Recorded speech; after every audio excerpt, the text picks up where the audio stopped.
Selamat datang kembali di channel Di Balik Kalimantan.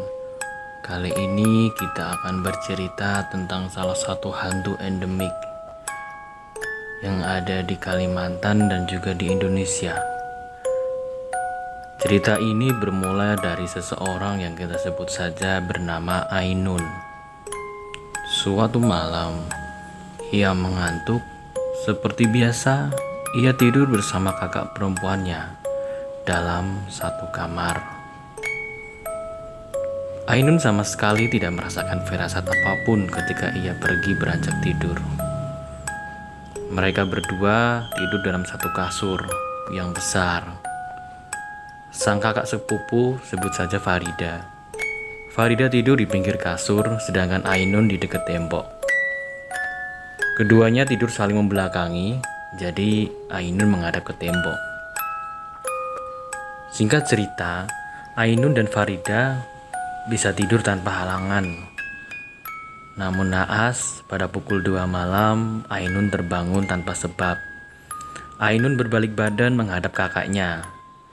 Ketika berbalik badan, mata Ainun masih menutup, karena ia ingin melanjutkan tidur. Tapi, ia merasakan aroma yang tidak biasa.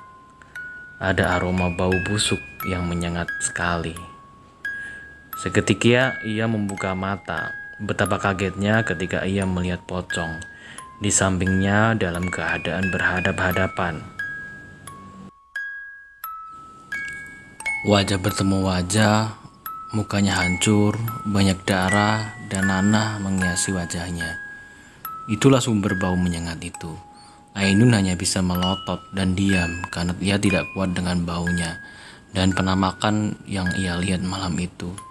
Ia tidak kuasa untuk berteriak, seperti tertahan malam itu. Satu hal yang teringat, mata pocong tersebut copot satu dengan wajah yang sangat rusak. Jauh sekali jika kita membayangkan pocong mumun atau pocong yang ada di TV yang matanya hitam, mukanya putih. Bukan seperti itu. Lalu ia beberapa kali berkedip dan pocong tersebut hilang. Karena ia ketakutan, ia berbalik ke tembok hingga pagi. Ainun sama sekali tidak berani melihat ke balik badannya. Anehnya, ketika pagi, ia menemukan kakaknya sudah tidur di bawah kasur, seolah digeser oleh makhluk tak kasat mata tersebut. Ketika ia mengecek, di lantai seperti ada bercak tanah merah. Ainun yang ketakutan bercerita kepada seluruh keluarganya dan bahkan juga kakaknya. Namun anehnya sekeluarga tidak ada yang percaya. Meskipun kakaknya juga ia sadar bahwa ketika pagi ia tidur di bawah dibangunkan oleh Ainun. Sampai pagi dia masih mau merasa muntah keingat bau yang ia alamin kemarin. Aroma yang tidak dapat dilupakannya hingga kapanpun. Sekian cerita malam ini. Jangan lupa komen, like, dan subscribe.